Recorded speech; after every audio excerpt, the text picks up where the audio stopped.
Hey everybody, welcome to DadsDen of Pop Culture and the long-awaited, or maybe long-dreaded, part 2 of my Advanced Dungeons & Dragons Dungeon Master's Guide, Retrospective / Review, the classic written by Gary Gygax in, I want to say 1979, and given that I just did this a few weeks ago, I should know. Let's see if we can open up to where we left off without completely blurring the... Oh, it wasn't too bad. Okay, good. We are at the campaign. And there is a lot of great advice in here for dungeon masters who are, trying to start a campaign for the first time. Look, this is not easy language to read necessarily, but it was designed for novices. And a lot of us, when we were younger, we dipped into this stuff and it helped. Some of us didn't, and we had to learn things the hard way. So, to begin with, he's talking about your campaign world, and he gives some really sound advice here. To wit, Rome wasn't built in a day. You're probably just learning, so take small steps at first. The milieu for initial adventures should be kept to a size commensurate with the needs of the campaign participants. So what he's saying is, to start off your campaign, you're going to have first-level characters. You need a town, probably, where they have met. Maybe they come from surrounding areas, but not probably too far away. You need a dungeon or ruin for them to explore. Not dozens of them, one. Put that together, get things started, and then as the campaign advances, then you can add more, and keep pushing it out and fleshing out the world. The point here is, if it seems like being a dungeon master is a lot of work, well, it is a lot of work. Don't make it more work than it has to be right away. I see a lot of people who put a lot of work into campaign worlds and never actually run campaigns in them. And they can sort of burn themselves out on the campaign design itself without ever actually doing anything. He goes into, yes, you can use established campaign worlds. Make sure, though, that it meshes with what you want to do with your game in the long run, if you're going to do that. And then he kind of says, but listen, what you design is the testing grounds. He says the testing grounds for novice adventurers must be kept to a difficulty factor which encourages rather than discourages players, okay? So you're testing things out initially. Don't go overboard. Don't try to make things too tough. See what works. See what doesn't work. Give your players time to learn the game so that they're encouraged to keep going instead of saying, oh, this is impossible. Some DMs like to make things too deadly. Now, I like this bit in Climate and Ecology. He says, it is of utmost importance to some dungeon masters to create and design worlds which are absolutely correct according to the laws of the scientific realities of our own universe. These individuals will have to look elsewhere for direction as to how this is to be accomplished. For this is a rule book, not a text on any subject remotely connected to climatology, ecology, or any science, soft or hard. So he is laying out in these pages an understanding of what Dungeons & Dragons is. He has said previously, this is a game, okay? It's not exactly meant to be real. We have to sometimes do things that don't seem realistic, but it works in a game setting. So roll with it. Play the game. If you want to do something that's a lot more complex, more verisimilitude, there are other rules out there that you can play. And frankly, soon after the creation of Dungeons & Dragons, those other rule sets started being created by people that wanted exactly that. And if you read the old Dragon magazines, you will find you start off with a lot of articles that are kind of gonzo and fun, like, oh, let's have ninjas. Ooh, let's do this. Let's do that. Gradually, you start getting more and more articles of, well, the falling damage is unrealistic. Here's a 10-page article on how to properly do falling in D&D. And it's like, oh, well, yes, absolutely. 10 pages of rules, way better than a paragraph. Way better than 1d6 per 10 feet or whatever. But for some people, it is better. They love that kind of stuff. So he talks a little bit about climate, and mostly, look, here's how some of this works, rainfall, etc. But also, when you're designing, when you're starting to broaden out the campaign world, You want to have different climate zones because that creates different challenges. Going to cold areas, going to really hot, muggy areas, etc. Different monsters, might make sense for different areas. So you want to have that kind of variety. Under ecology, he kind of talks a little bit about predators, and you probably don't want to pack too many giant predators into a small area. Really wouldn't make sense. So, but some areas are going to have more biomass than others, that kind of thing. He says dungeons likewise must be balanced and justified, or else wildly improbable and caused by some supernatural entity which keeps the whole thing running, or at least has set it up to run until another stops it. In any event, do not allow either the demands of realism or impossible make-believe to spoil your milieu. Climate and ecology are simply reminders to use a bit of care.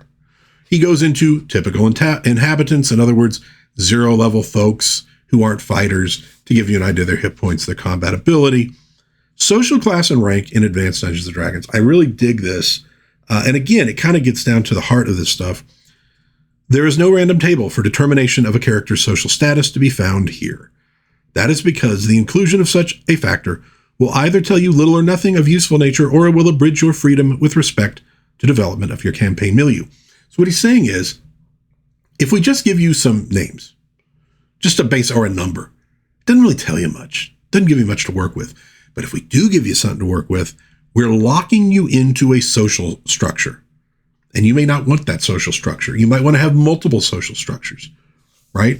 There are all sorts of different kinds of governments. He has the list right here: autocracy, bureaucracy, confederacy, democracy, dictatorship, feudality, geriatocracy, gynarchy, hierarchy, megocracy, matriarchy, militocracy, monarchy, etc. And you're going to want to probably use a lot of those. Again, variety is the spice of life in these things, as long as it basically makes sense. He says here, since this is kind of a feudal setting, okay, but we don't have to go too deep into feudal, right? In such a society, adventurers would come from the younger children of aristocrats, those who will inherit little and wish to remain in the favored class. Some would come from the middle group, adventurous peasants who aim at becoming members of the aristocracy through successes on adventures. Few, if any, would come from the lower class, i.e. the bondsmen and common laborers. Assigning a social class to player characters in such a society would not have any particular value unless you also devised various rivalries within the classes. So, once again, man, keep it simple. You don't have to go too far, but he does give you this nice list. He gives you royal and noble titles that you can use when you're designing things. The town and city social structure. So he gives you a little idea of what that would look like in a sort of medieval European milieu. Economics. There is no question that the prices and costs of the game are based on inflationary economy, one where a sudden influx of silver and gold has driven everything well beyond its normal value. The reasoning behind this is simple. An active campaign will most certainly bring a steady flow of wealth into the base area as adventurers come from successful trips into Dungeon and Wilderness.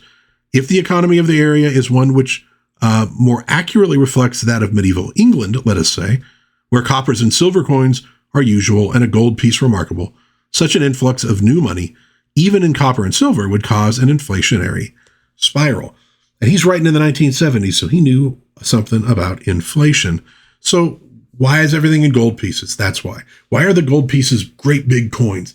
Because they're cool. It's a game.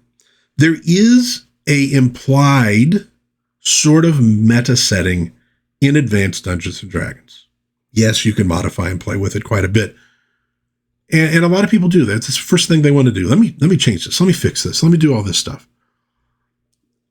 You might want to someday to just kind of read through it, understand it, take some notes, and then play the thing as it was sort of designed. And you might find out you like it. Duties, excises, fees, tariffs, taxes, tithes, and tolls. And here's where he talks about taxing the heck out of the players. Now you think, well, my players have just gone on an adventure. They've sweated. Maybe some of them have died. They come out with 1,000 gold pieces. Wouldn't it be crappy to take most of it away from them? Okay. Well, look, yes, it would. Most. But there's some value to doing things like this with tolls and fees. It can be very helpful for the setting itself. Who's in charge? You know, you're crossing some noble's land and you got to pay him a fee, that kind of thing. And that could create, you know, anger, mistrust, whatever, you know, later on in the game. That could be useful for play. You get the experience points when you carry out the gold, more or less. So they're going to get that. But if there's a ton of money floating around the campaign, it can, in the player's hands, it can become a problem. And that's why you got to pay to train to get new levels. There is a monthly fee you have to pay for upkeep, right? Yeah, there's a lot of stuff draining that money from your characters. That partly keeps them wanting to go back in for more so they can stay ahead of all of it. We get a little bit on monster populations and placement. Good advice in here. And similar to what we talked about with predators, you know, and understanding the different kinds of peoples you might put in and their attitudes, all that kind of stuff. Placement of monetary treasure. Wealth abounds, he says. It is simply awaiting the hand bold and strong enough to take it. This precept is basic to fantasy adventure gaming. Can you imagine Fafhrd and the Grey Mouser without a rich prize to aim for? Conan without a pouch full of rare jewels to squander? And are not there dragons with great hoards, tombs with fantastic wealth, and fell guardians, rapacious giants with spoils, dwarven mines brimming with gems, leprechauns with pots of gold? Why the list goes on and on. And he says this is, of course, true, but the matter is not as simple as it might seem on the surface. First, we must consider the logic of the game. So where are you putting this stuff? What makes sense? And obviously, one of the keys is if people are going to come away with a lot of money, they probably need to be fighting for it or tricking it out of monsters or solving, you know, in other words, rewarded for the danger. You know, you'll see some people who will like try to set up a little side business. And there's nothing wrong with that in D&D, but you're kind of like, well, okay, but that's not really the point of the game. You know, Conan didn't set up a lemonade stand to make a few bucks, right? I mean, it's the point of the thing is adventure. You need to kind of get into the spirit of the game when you do these things. Of course, it's played by people of a sort of nerdy, geeky sort that we tend to think things through. So we also tend to find ways to exploit rules because it's just how our brains work. Try to stay in the spirit of the thing. But he does say here, all monsters would not and should not possess treasure.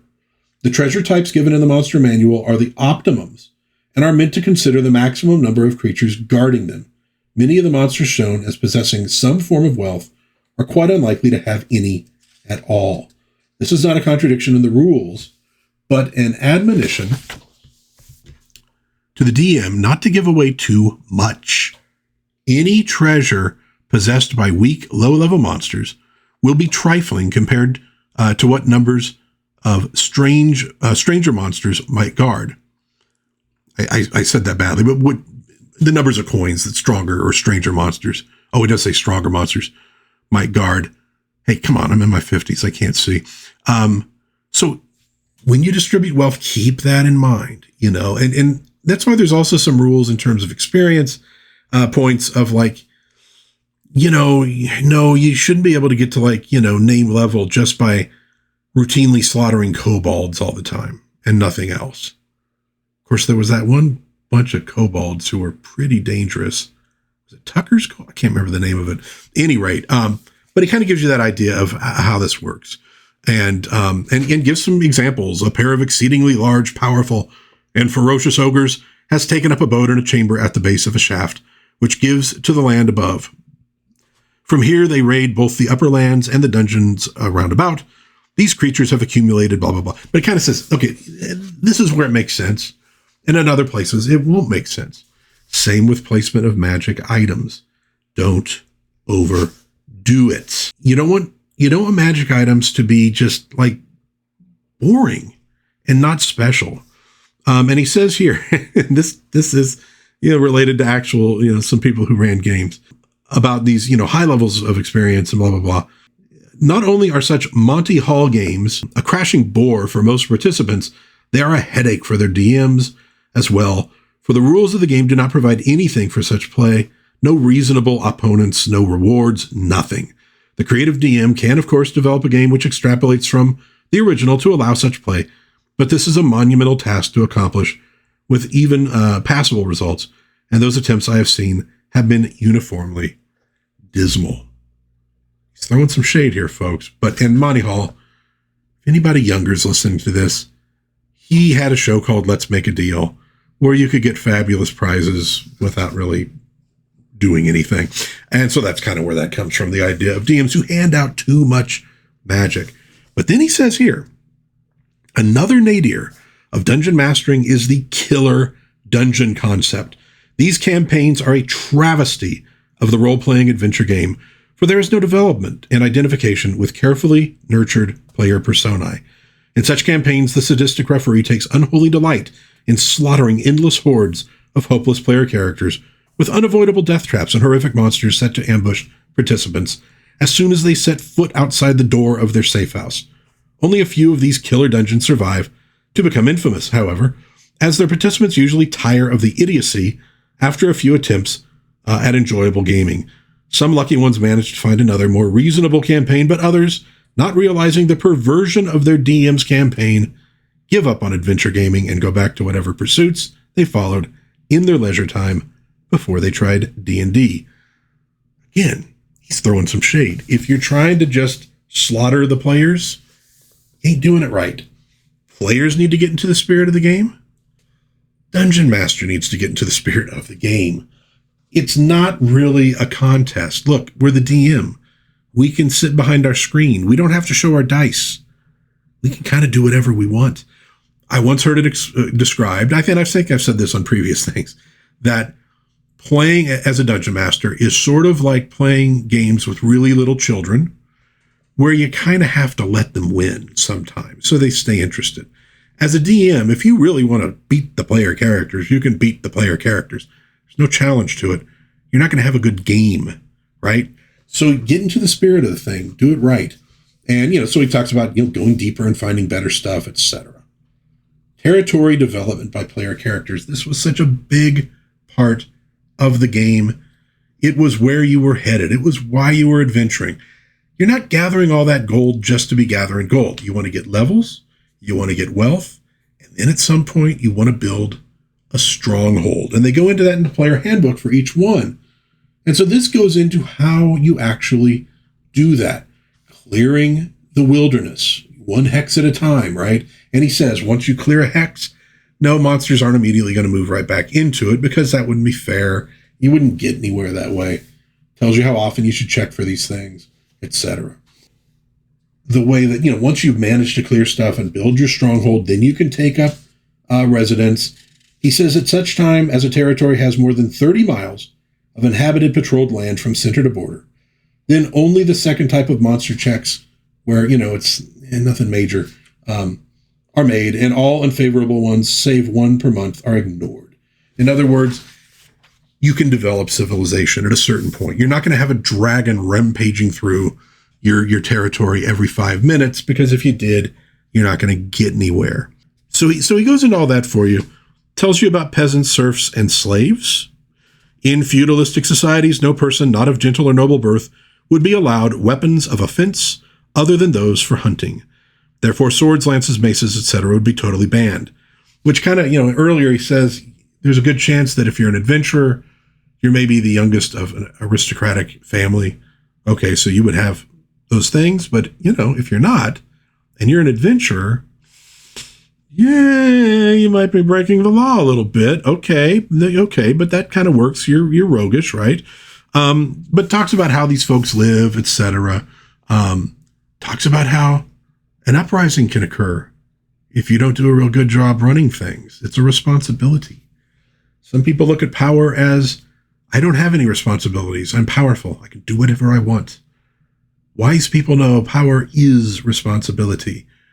It all goes wrong. We get a sample dungeon here. I can remember actually running people through this a few times because we just wanted to do a quick pickup game. And it's a legit little dungeon. Gives you a good example of how to set it up. Here's your sample, symbols. I still use that for doors. And I've done that. I work in commercial real estate, and I've drawn a quick diagram and used that symbol for a door. And people are like, what is that? And I'm like, oh, yeah, that's not a door symbol in real estate. I'm like, it's a door. Don't worry about it. But gives you these symbols, shows you wandering monsters, how to set this up.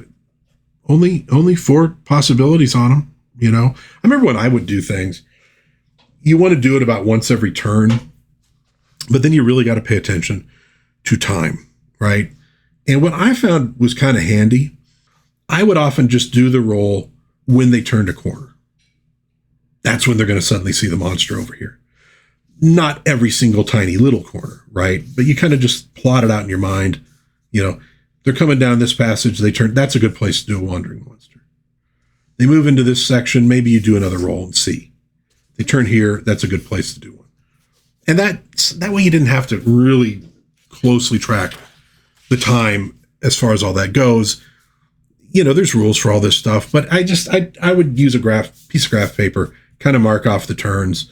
When torches were lit, I would count ahead, like 6 turns, make a little mark. That's when the torch is going to go out. You do that sort of thing. Whatever works for you, but don't make it too complicated. So that gives you, there's a dungeon map. They only take you up to, room number 3, but it gives you an idea of how this stuff is supposed to work. You fill the rest of it in yourself, or you can use the random stuff in this book. First Dungeon Adventure. He goes through everything for you as a dungeon master of running this stuff. How do you tell these people what they're seeing, etc.? Movement and searching. You must make some arbitrary decisions regarding the time expended in activities which are not strictly movement. Traveling along a corridor and mapping its length takes 1 turn per 90 feet, assuming a base move of 9 inches. How long does it take to move along but a short section of passage? Open a door, enter the room beyond, and search it. Okay, so in other words, use your best judgment. But I try to always break things up into turns, in 10-minute chunks. What can you get accomplished in 10 minutes? Because that's where the wandering monster stuff comes in. So that's what I would do. But he gives some ideas. A door, search for traps, takes 1 round, etc. Mapping, okay. But how do you describe all the weird stuff that people are going to see? A lot of people kind of have a literary thing going for themselves. They're good at description, right? And they've watched a lot of movies. They've read a lot of books. They've internalized it.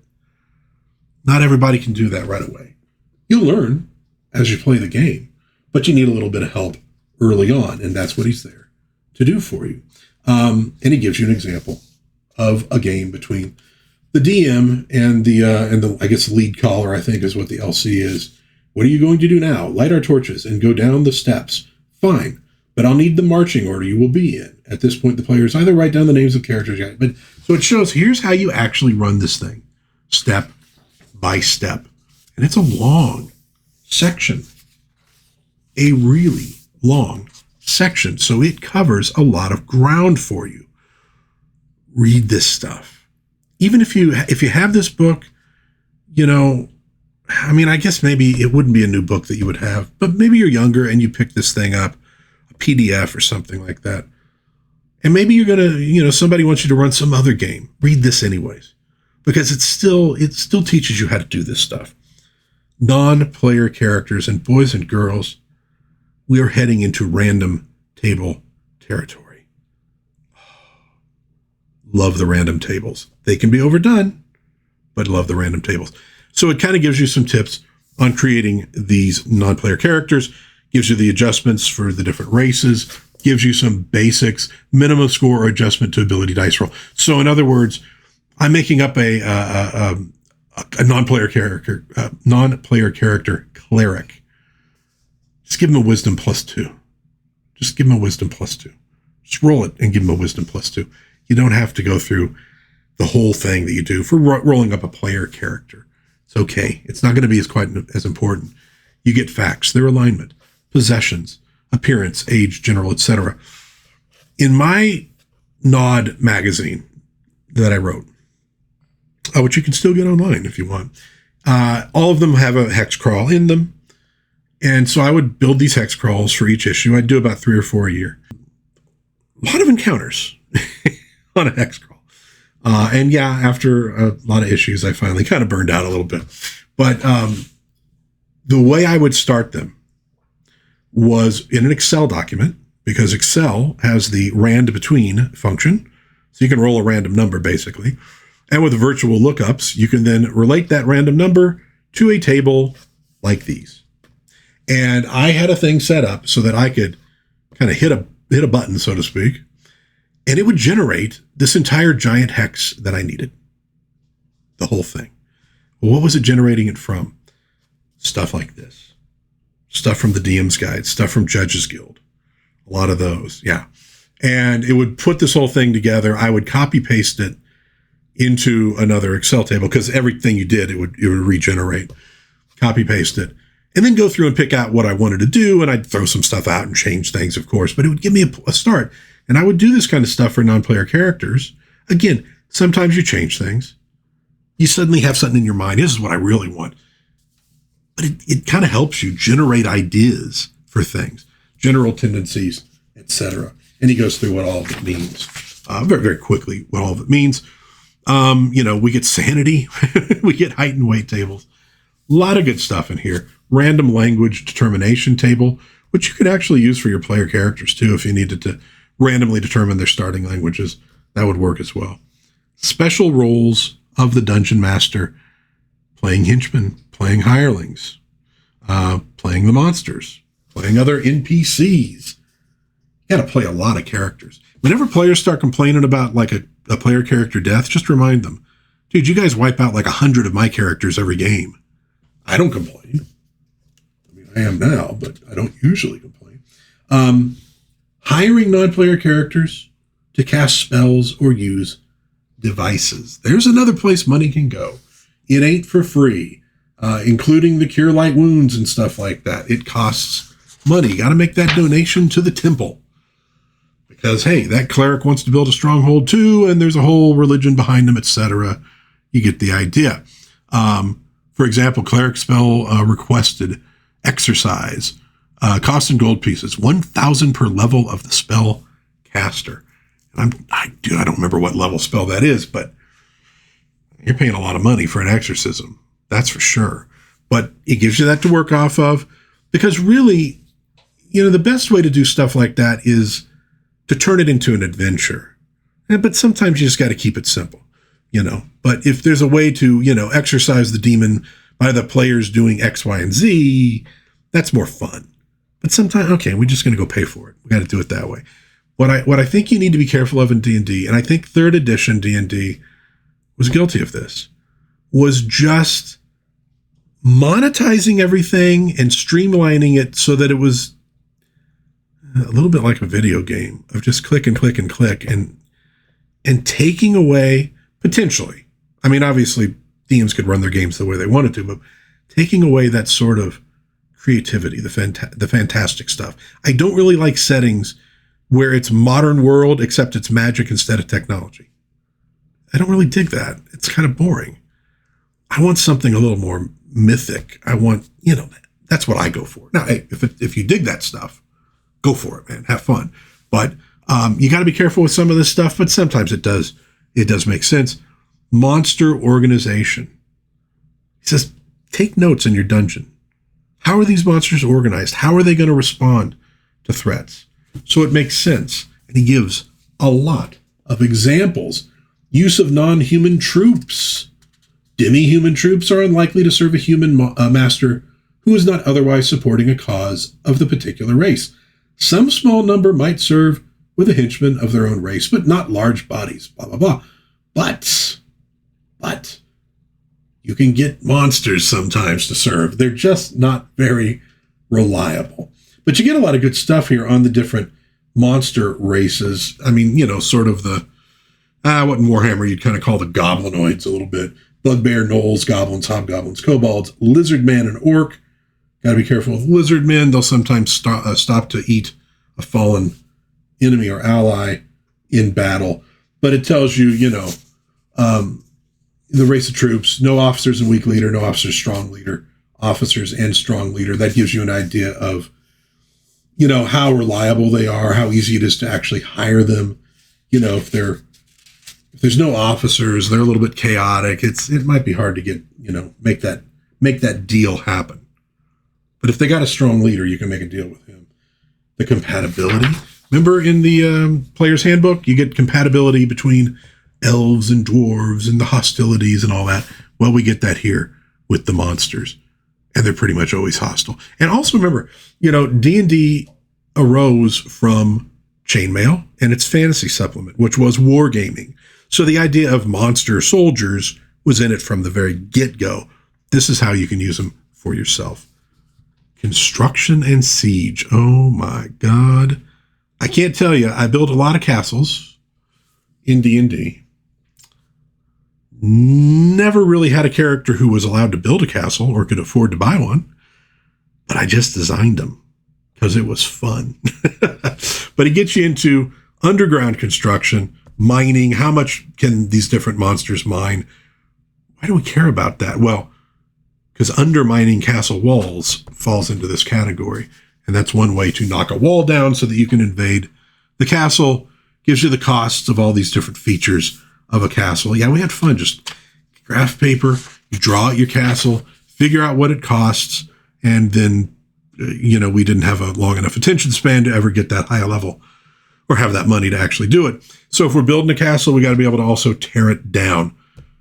The machines of war, how much do they cost?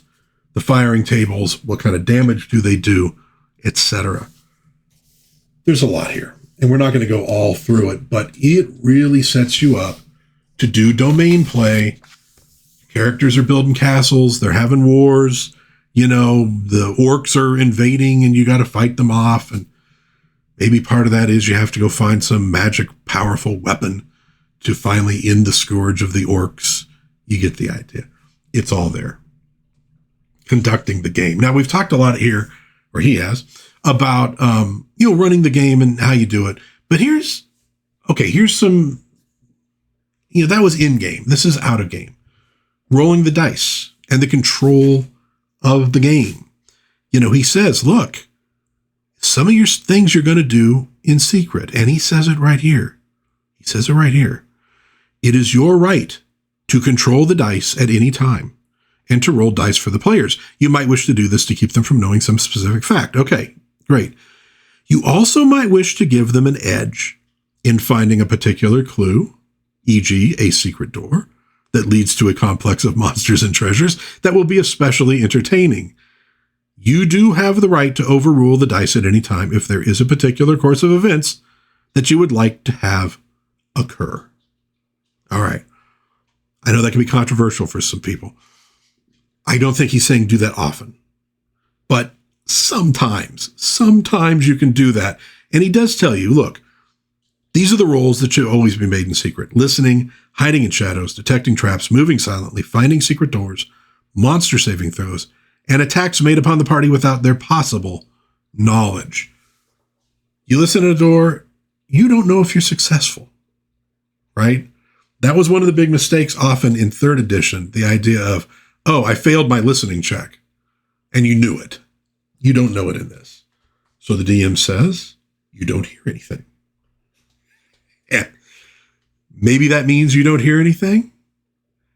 Maybe it means you should have heard something, and you're going to be in trouble when you open that door. But it gives you an idea. And therefore, do you need to listen at every single door? Not really. And he does say, look, sometimes, man, through no fault of his own, everything goes wrong for a character. Instead of them dying, you could have them lose a limb or something like that. You can, in other words, it is your game. Do what you think is right.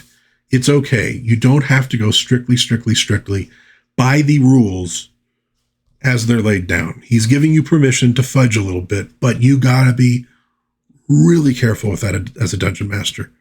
Are you showing favoritism for a particular player? People might think you are. Maybe you're not, but they might think you are. So you got to be careful with that. Handling troublesome players. And he tells you straight out, look, they got to hit the road. If they're screwing up the game, they got to hit the road. That's how it goes. Integrating experienced or new players into a campaign gives you ideas for the levels they should be brought in at, etc. Multiple characters for single player. Intervention by deities. It's kind of like, well, probably not, but they do give you a guide. For the first time a character has ever asked, what are the chances? What are the chances? And it may not be the deity themselves. It may be, one of their servants. But again, you got to be really careful with stuff like that. You really got to be careful. The ongoing campaign. Now, this is where it gets really fun. This was like, this was crack when we were kids, when I was a kid.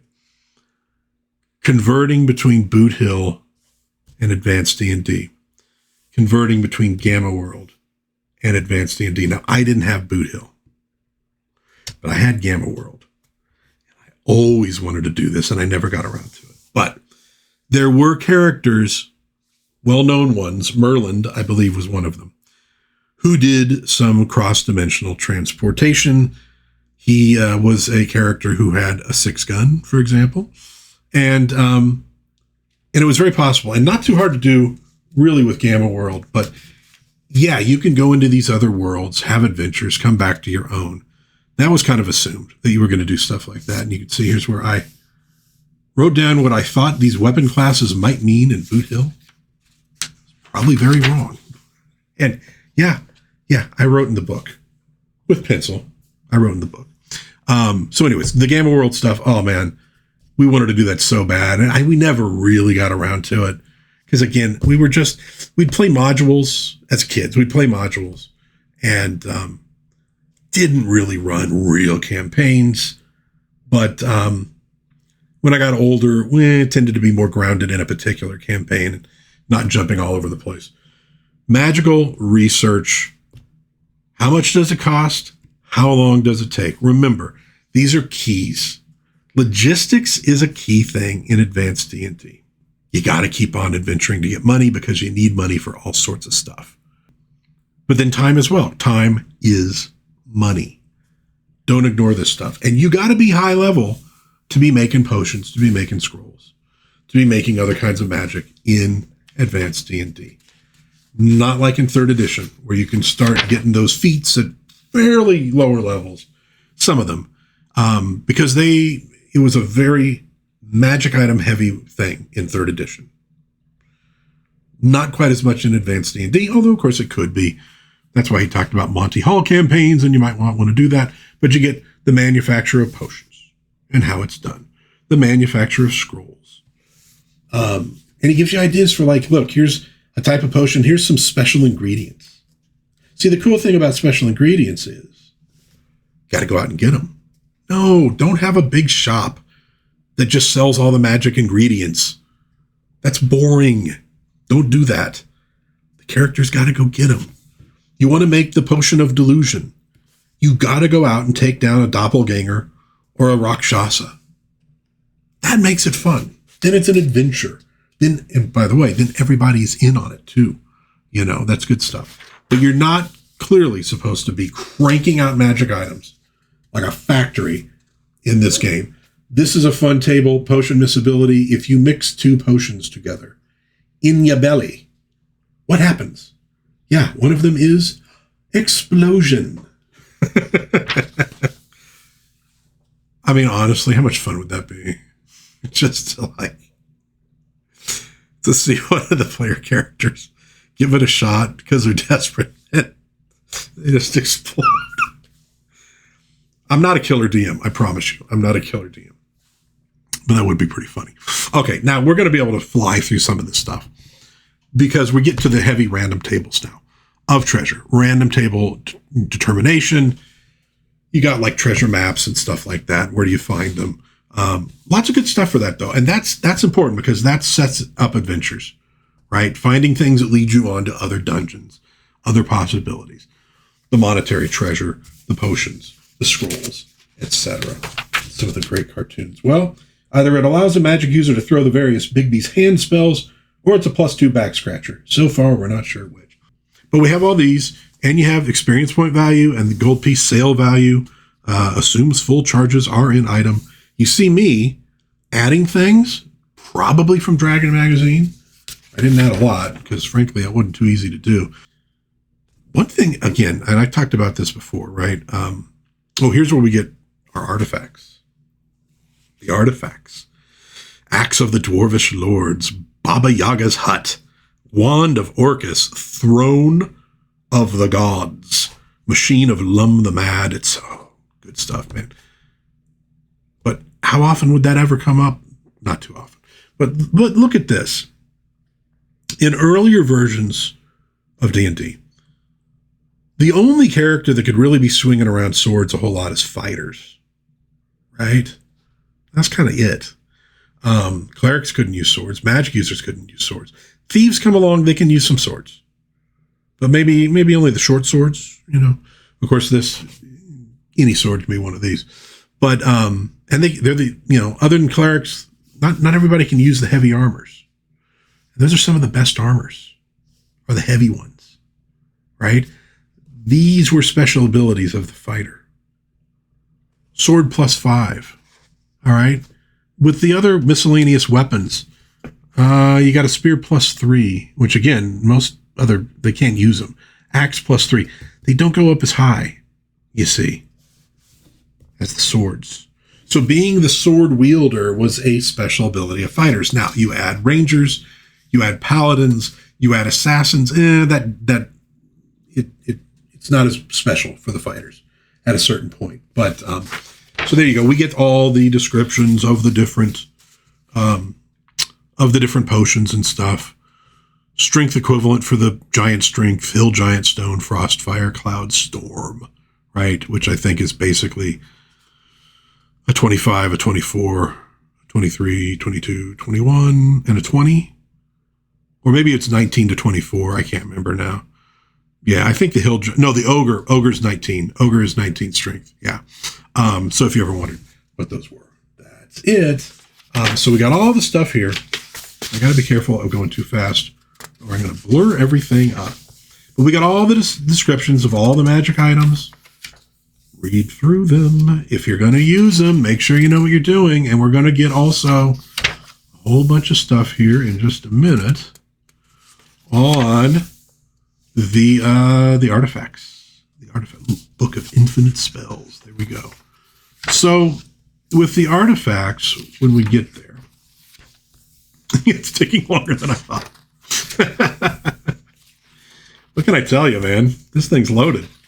This is one of the things that was so cool when we got this sucker was like, you know, we had like the basic D&D and expert D&D, and then it was like, oh my God, look at all this stuff. Oh, this is awesome. And being that we were about 12, 13 years old, we weren't necessarily real strict according to the rules on getting a hold of this stuff. But you know what? We had fun. I know that doesn't make everything right, but we're just kids. It's not like we were defrauding anybody, maybe but ourselves, and we had fun. We had fun ganging up and beating up a god so one player could get the godly weapon he liked best. You know, it was dumb, but we had a good time. But with the artifacts here, and I want to see, okay, I think that's after. You see under each one, you have these different powers. And the idea was that they have, and you see I filled some of them out because I decided I should do that, as though, you know, dozens of artifacts were going to pop up in my game. But here's the minor powers, the major, etc., that you could roll off of. Well, I guess you couldn't roll because it's, you know, A, B, C, D. I guess if you had a dice that had those on it, you could. But the idea is you could select the powers for your campaign so that the Axe of Dwarvish Lords, it had some standard powers, but then it would have its own unique powers in your campaign setting. Because remember, these were designed for the idea of players moving between different Dungeon Masters campaigns. That was hard baked into the whole thing. So that was, you know, that's how it went. So this way you could have different things. Oh, look, if you're running a campaign long enough, the artifacts could genuinely come up into it. You got unusual swords. You got cursed swords. You got swords with extraordinary, so much cool stuff in here. We get to the appendices. the random dungeon generator. I mentioned this earlier, that you could use it to fill out that dungeon that's in this book. It's also just handy for coming up with ideas. You roll. You don't have to pay attention to it, but you're kind of stuck. So you roll. Okay, all right, we'll do this. And then maybe, oh, wait, now I know how I can connect this all up. But different treasures hidden, by or in exit directions. What do we got here? Treasure is contained in bags, sacks, small coffers, etc. Lots of random stuff. It is helpful. And especially if you're running long campaigns and your brain gets a little bit tired. Random wilderness terrain. So that they've gone out into the wilderness and you don't know what they're heading out into. To me, you can kind of make some of that up yourself. But it gave you the random stuff if you needed it.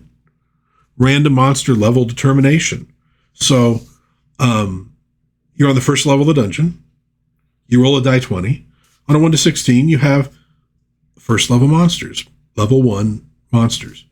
Level 2 on a 17 to 19, level 3. But it gives you an idea. You shouldn't get anything higher than that. Those third level, so to speak, monsters on the first level of a dungeon. That's helpful. That's helpful when you're new at these kind of things. If the players decide to start going down a bunch of stairs, well, what can you do? Magic items for character encounters. Very useful. Here's the monster levels we were talking about. Monster level 3, and you could roll that up. Okay, which one actually shows up if you wanted to randomize it. Dragon subtables. Deep water encounters. Giant beaver, anyone? Some awesome art here from Darlene, who drew the Greyhawk map, one of the most beautiful maps ever made. I love it to absolute death. I actually had it up on my wall when I was a kid. And didn't do the map a whole lot of good, but I did. And I still have that map. And I don't have the set, but I kept the map. Psionic encounters. Castle table inhabitants. Need a random castle? That's stuff I use to help generate Nod or things like that. And then here you get all these terrain tables for what's encountered if you don't have time to come up with wandering monster tables. This has it here for you. Dinosaurs. Anything with a dinosaur subtable, by God, is okay with me. City-town encounters. You got some fun stuff in here. Drunk encounters are typically with 1 to 4 tipsy revelers or wine-sodden bums. 50% chance of either. In the former case, the type of characters found drunk should be diced for. Yeah. You could meet up with an assassin, a gentleman, a tradesman, but most importantly, an assassin. So a drunk assassin, but God, that could lead to a lot of cool stuff. And then here we go. One of the famous or infamous tables in the DM's Guide, the Harlot Encounters. Slovenly Troll, Brazen Strumpet, Cheap Trollop, Typical Streetwalker, Saucy Tart, Wanton Wench, Expensive Doxy, Haughty Courtesan, Aged Madam, Wealthy Procuress, Sly Pimp, and Rich Panderer. There you go. What's the point of that? It's language. It's language. And there is a passage, I must have passed it at some point, but it says, look, man, this stuff is based on fantasy literature. Read some of it. That's the spirit of the thing. And some of that means language. Develop a vocabulary. Oh my God, if this game did anything for us when we were kids, we developed vocabularies. And I know it improved my math skills. And I wasn't doing it on purpose because I didn't love math. But, you just learned things playing the game and having to get good at stuff and do it quickly. Random generation of creatures from the lower planes, weird demon creatures. What do they look like? And boy, this is handy stuff right here. All of the monsters in the monster manual with all the basic stats you would need as a DM to be running that stuff. Let's flip through here. Look, that's a lot. And no, you can't just use that instead of the monster manual. But it comes close, and it's definitely helpful for, for just jogging the memory on stuff. Gambling. How to run different kinds of gambling, right? Because players are going to be in the taverns, And again, great adventure hook. Player loses everything. And now you got to scramble. Or loses the magic item they were supposed to be recovering for the king. And that's where runs into drunks and it's 4 assassins. And that launches an entire gang war in a city. And your players are in the middle of it. Always look at this stuff as a hook for some adventure. Be creative with that stuff. Traps, features, attributes. God, when this is all completely new to you, you just don't know what you don't know. Even if you read a lot of fantasy literature, there's a lot of stuff that you might not think of. And then dungeon dressing, air currents, odors, unexplained sounds and weird noises, right? Religious articles and furnishings. I remember writing here, cleric. I wrote a couple things of if I'm doing a castle, to use this stuff to help, stock rooms for clerics or for magic users. Some of it was so obvious, didn't really need it. Herbs, spices, and medicinal vegetables, right? What do you need this for? Why do I need to know agrimony, muscle toner, diuretic, anti-inflammation, and tonic? Well, when I was 13, I probably wouldn't have known what any of that meant, but potions, coming up with spell components. It's teaching you all this stuff. There's one earlier on with gems and stones and what they represent. Appearance of potions, right? Describe the potions. And you could also do that so that every healing potion maybe is recognizable. It has the same color to it. And then characters as they go along can start learning how to identify potions without needing magic. You could do that if you wanted to, or you can make it all completely random, which is fun too. Different colors. Again, it's like a thesaurus, but that's really useful. And dude, did I use thesaurus.com a lot when I was writing Nod, because again, I was writing, God, I want to say maybe 2,500 encounters per magazine. I don't remember what it was. It's a lot. In fact, when I started actually tracking all of it, I was like, oh my God, did I write all that? It must be insane. Conjured monsters, summoned monsters, creating a party on the spur of the moment. I would suggest a 6-pack and some cool tunes. Inspirational and educational reading appendix in. Dude, nothing in this book is maybe more useful than this. And it does give you some actual titles, but look for here. Andre Norton. What should I read by Andre? Everything. Just read everything. Stanley Weinbach, Manly Wade Wellman, Jack Williamson, Roger Zelazny. And then a lot of this stuff I've never read. I've read a lot of H.P. Lovecraft. I've read a lot of Fritz Leiber. Gardner Fox, creator of the Justice Society of America. Lord Dunsany, Edgar Rice Burroughs, for example. If you want to understand how to make a friggin' cliffhanger, there's your guy. There's your guy. Oh, dude, when you end your first John Carter book on a mega cliffhanger, that's bold. So you get the idea for the rest of this. And a glossary to help you out. If you're doing fantasy gaming, whatever system you're using, you can get something out of this book. Yes, a lot of it's specific to advanced D&D, but it also explains the rationale behind a lot of the decisions that are in the book, the rules that are in the book. And that's useful for understanding why. Because if you're going to try to change things, you need to understand why it was that way in the first place.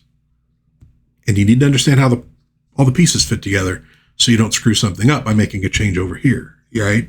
It can interlink and cause problems. 3rd edition D&D, some of its issues were because they tinkered with stuff and it created problems. It wasn't well balanced. They probably did not have as much gameplay on that edition as Gygax had himself when he wrote this book. I would not be surprised. He handled a lot of stuff. And he also had the help of a lot of other DMs out there who had played a lot of hours of D&D. And I mean real stuff, not just playtesting, the real thing. But you also get all the little random tables, the appendix of books. You get all these just descriptive stuff. Oh, it's so helpful for what you're doing. And it helps you understand how a campaign can work and should work. Generates a lot of ideas, folks. The official Advanced Dungeons & Dragons Dungeon Master's Guide by Gary Gygax. If you have it, dude, pick it up, open to a random page and start reading, and you'll probably be like, oh, dude, I forgot that. Or I didn't even know that was there. I've done that a few times. If you buy one, I think you can buy them on PDF. That's helpful. It helps you search through it. But if you're young, if you're old, whenever you're playing, there is something valuable for you in this book. Go check it out. It is excellent. Let me know in the comments what you think. I'd love to hear from you. If you enjoyed this retrospective of the classic Dungeon Master's Guide, please give it a like. Maybe share with a friend. Maybe subscribe to the channel. That'd be very cool. I do some role-playing game stuff here and there. Planning on doing something on Talislanta here pretty soon. That sounds good. You might want to subscribe so you can keep in touch with what I'm up to. But until next time, God bless everybody. Please be kind to one another. Have a little bit of fun out there. And I will see you again, hopefully soon, in Dad's Den of Pop Culture. Bye-bye.